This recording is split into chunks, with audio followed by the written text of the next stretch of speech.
Halo teman-teman, kembali di channel Warga Nusantara, channel yang akan membahas terkait pemindahan dan pembangunan ibu kota Nusantara.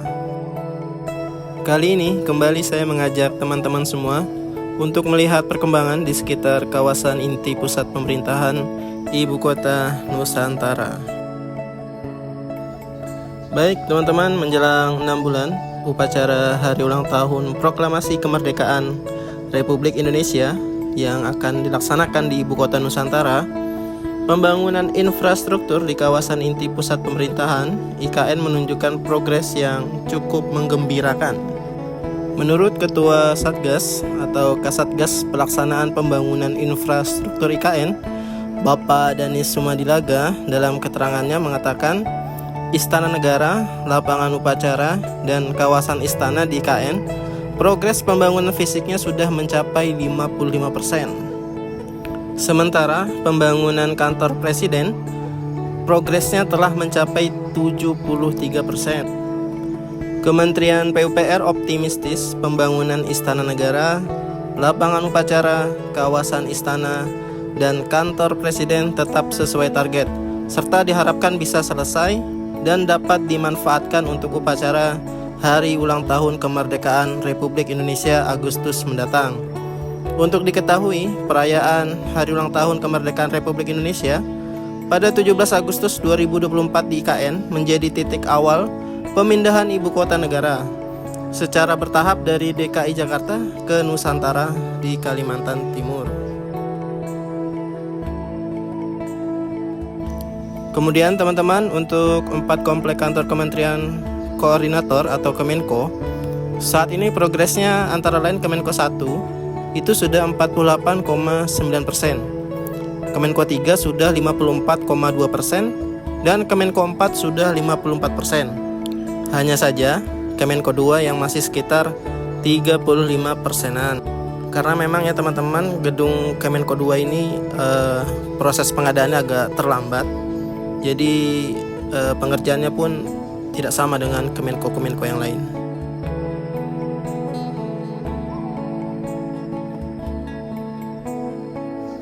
Lanjut teman-teman, jadi yang teman-teman lihat di depan ini adalah Plaza Seremoni atau penataan sumbu kebangsaan tahap 1 yang ada di ibu kota Nusantara. Jadi Plaza Seremoni merupakan ruang terbuka hijau yang ada di IKN. Di Plaza Seremoni terdapat lapangan seremoni, taman seremoni, Plaza Barat, Plaza Timur, gedung galeri, dan forest trail ya teman-teman, juga ada embung. Saat ini Plaza Seremoni belum dibuka untuk umum ya teman-teman. Mungkin nanti pada waktunya akan dibuka karena memang saat ini lagi proses pembangunan ya teman-teman. Ditakutkan jikalau tempat ini dibuka untuk umum, maka akan mengganggu pembangunan yang ada di sekitar Plaza Seremoni. Baik teman-teman, kita lanjut ya. Jadi di seberang Plaza Seremoni merupakan paket pekerjaan Belanda Nusantara ya, atau Memorial Park.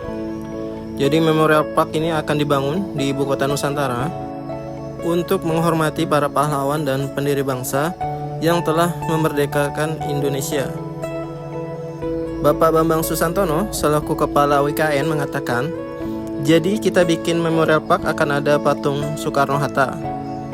Di kawasan ini juga akan ditempatkan api abadi sebagai simbol semangat Indonesia menuju Indonesia Emas tahun 2045. Nah teman-teman, lanjut ya. Jadi di bawah ini adalah gedung Kemenko bidang perekonomian, yang mana nanti di sini akan dibangun 4 gedung atau 4 tower. Konstruksinya dikerjakan oleh PT Hutama Karya ya teman-teman. Dibandingkan Kemenko yang lain yang ada di KN memang agak sedikit terlambat, karena memang Kemenko perekonomian ini masuk dalam pembangunan tahap 2 ya. Lanjut teman-teman, di depan adalah gedung Kemenko 1 atau gedung Kemenko bidang kemaritiman dan investasi. Jadi sebagai informasi, kementerian atau lembaga atau instansi yang berkantor di gedung Kemenko 1 diantaranya adalah Kementerian Energi dan Sumber Daya Mineral, Kementerian Perhubungan, Kementerian Kelautan dan Perikanan, Kementerian Pariwisata dan Ekonomi Kreatif, Kementerian Lingkungan Hidup dan Kehutanan, Kementerian Pekerjaan Umum dan Perumahan Rakyat, Kementerian Investasi atau Badan Koordinasi Penanaman Modal. Jadi memang sistem di IKN saat ini konsepnya nanti sharing office ya teman-teman. Lalu di depan di sebelah kanan adalah gedung Kemensetnek ya teman-teman. Pembangunannya juga sangat masif sampai saat ini. Dan jalan yang di bawah ini adalah Jalan Sumbu Kebangsaan sisi timur, yang merupakan jalan utama yang berada di kawasan ibu kota Nusantara. Nah teman-teman, sebagai informasi, jadi upacara nantinya akan berlangsung di lapangan Istana Kepresidenan yang berada persis di depan Istana Negara, serta berhadapan dengan Sumbu Kebangsaan serta pemandangan landscape seluruh kota IKN. Jadi tidak hanya lapangan Istana Kepresidenan demi mendukung kelancaran upacara hari ulang tahun ke-79 kemerdekaan Republik Indonesia pada 17 Agustus tahun 2024 tahun ini, berbagai area IKN nanti juga akan ditinjau, seperti kantor presiden, lalu Memorial Park, dan hunian pekerja konstruksi nantinya menjadi tempat pendukung akomodasi saat upacara berlangsung. Nah teman-teman, yang di bagian kanan itu adalah lokasi dari rumah susun pasukan pengamanan presiden atau Pas Pampres, yang nantinya di lokasi itu akan dibangun sebanyak 9 tower ya.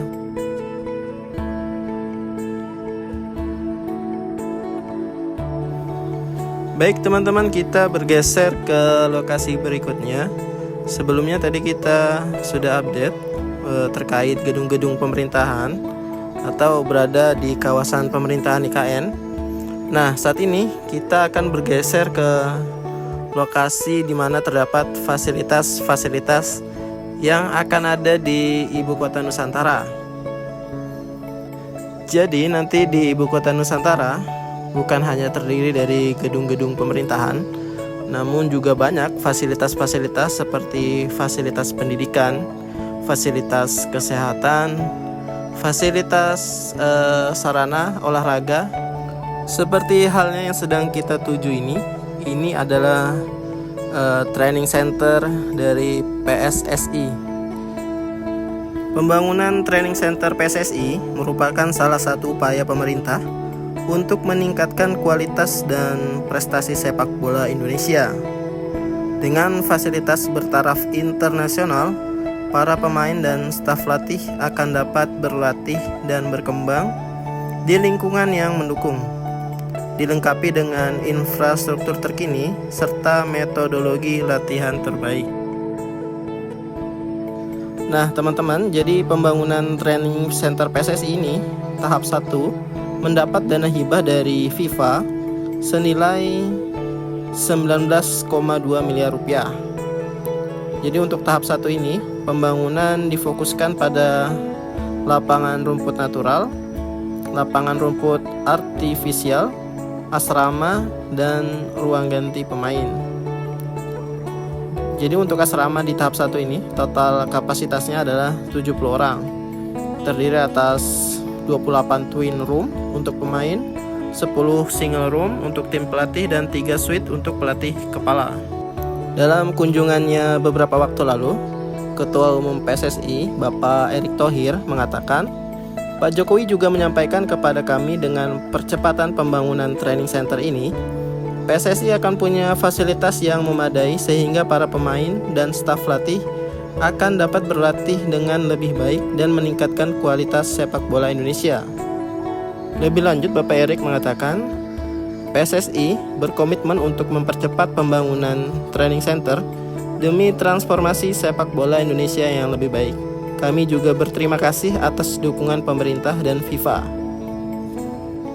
Jadi teman-teman, nanti di training center PSSI ini akan memiliki total 8 lapangan sepak bola ya, pusat rehabilitasi, dan fasilitas-fasilitas pendukung lainnya yang tidak hanya akan bermanfaat bagi timnas kita, namun juga untuk masyarakat sekitar.